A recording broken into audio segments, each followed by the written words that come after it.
My name is William H. Doane, D-O-A-N-E. I entered the Navy on November 9th, 1941. And I put in for submarine service and was selected as a member.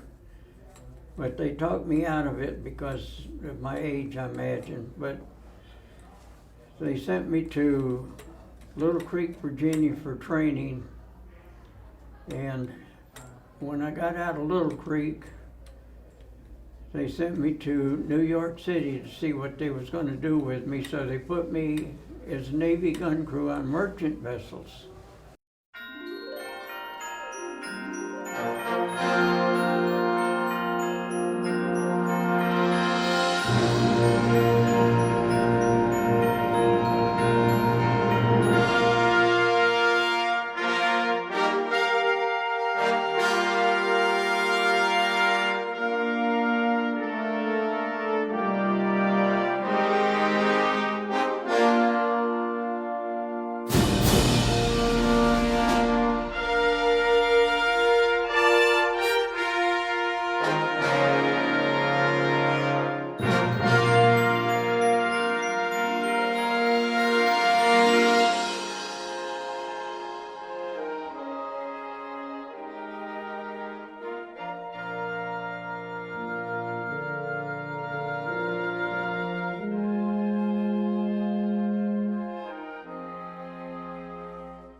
My name is Joe Smith.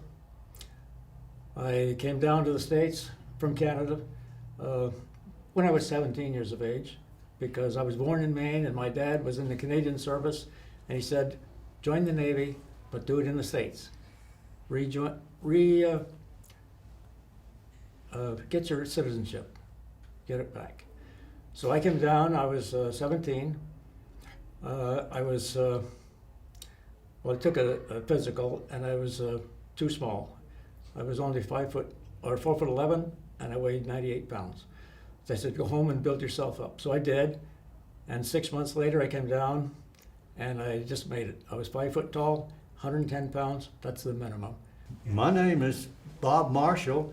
All my family called me Doris. My middle name is Doris, D-O-R-I-S. and I went into the Navy in 1943. I was drafted, by the way, and when I went in, they gave me all kinds of tests, and they said, you know, we want to see what you can do and what we can use you for. And so I passed all the tests, and then they told me, you can volunteer for any of the services you want. And I said, fine, I'll volunteer for the Navy, because my older brother had told me sailors don't have to sleep in mud holes. So I joined the Navy, and then they called me a selective volunteer. I don't know, it was a good name. So I went in, and I hitchhiked to Murfreesboro. I was living in Eagleville, Tennessee then, and out in the country. And I hitchhiked to Murfreesboro, where I had to meet the group to go to the induction center. And by the way, I got my letter from the president on my 18th birthday. And he says, "Greetings, you have been selected."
That's how they wash the windows.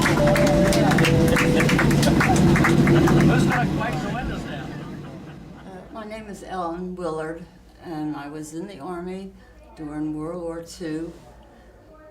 I left from Philadelphia and really had never been very far away from there. And all of a sudden, within a year, I was 3/4 of the way around the world. At what age? What part? How old were you? 21. Wow, that's gotta be a real experience, huh? You have to be Halfway 20. around the world. Yeah, well, more than that I was in the transportation corps, so they traveled all the time, back and forth, back and forth. What did you do? Well, I was on the Queen Mary first, the troop ship, you know, and they took about 15,000 troops over each trip, and we took care of people who got sick on the trip, and most of them had venereal disease, so there wasn't a whole lot that you had to do. You were a And nurse? I was a nurse, yeah. Wow. I was the youngest one, so I got the best duty. And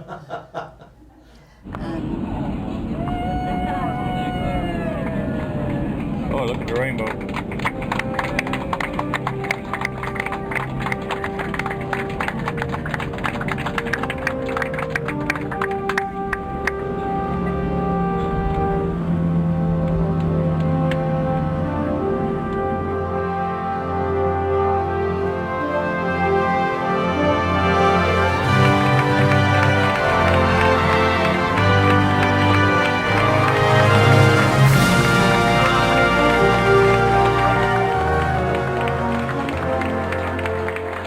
Duty, honor, country. A code of conduct and chivalry of those who guard this beloved land.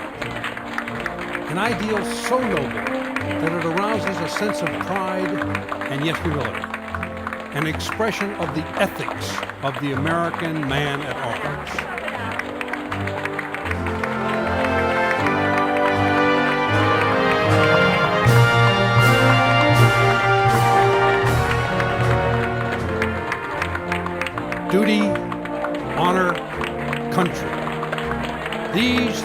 courage build courage when courage seems to fail.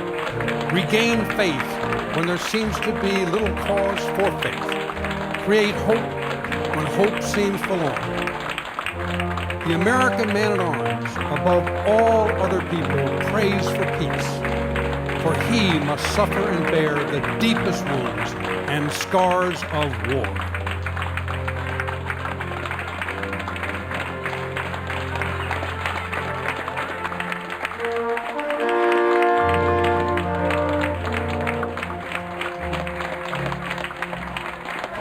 Duty, honor, country. The unbelievers will say they are but words, a slogan, or a flamboyant phrase.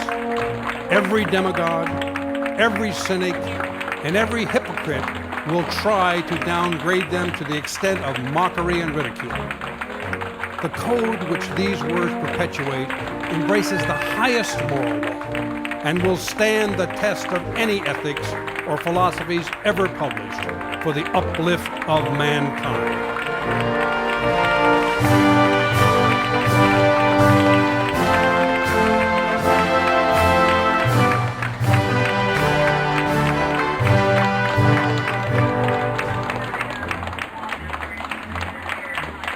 Around 1,000 campfires, on 100 battlefields, listening for the witching melody of faint bugles blowing reveille, far-off drums beating the long roll.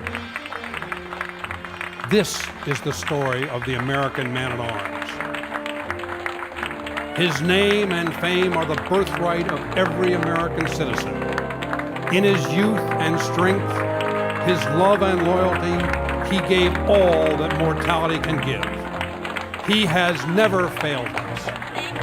Were he to do so, 1,000,000 ghosts in olive drab, in brown khaki, in blue and gray, would rise from their white crosses, thundering those magic words: duty, honor, country.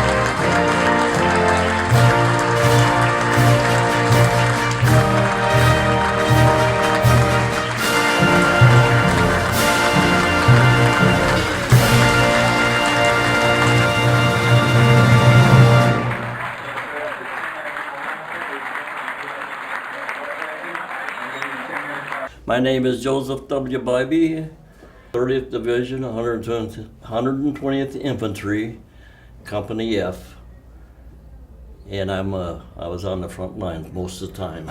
Wow. What year is This is 44. 44? Oh, and that guy. Over in Germany, yeah, up in the Ardennes, up in the Battle of the Bulge.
in the left lane, they always move over to the right. Either a police car in front or a cop car.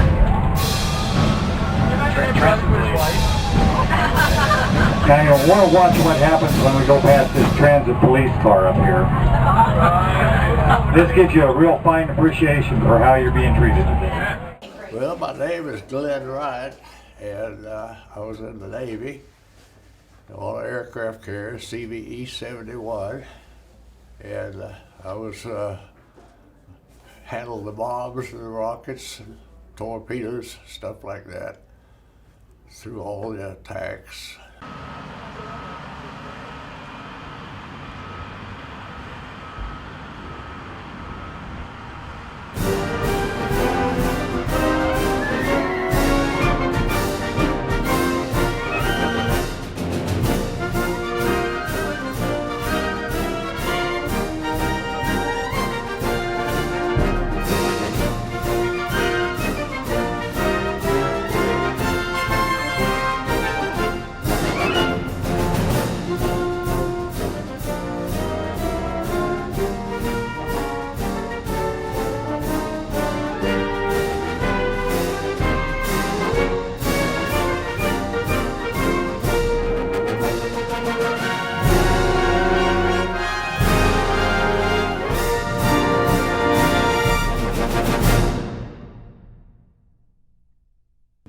My name is Gordon Cook, and at the time that was September of 1941.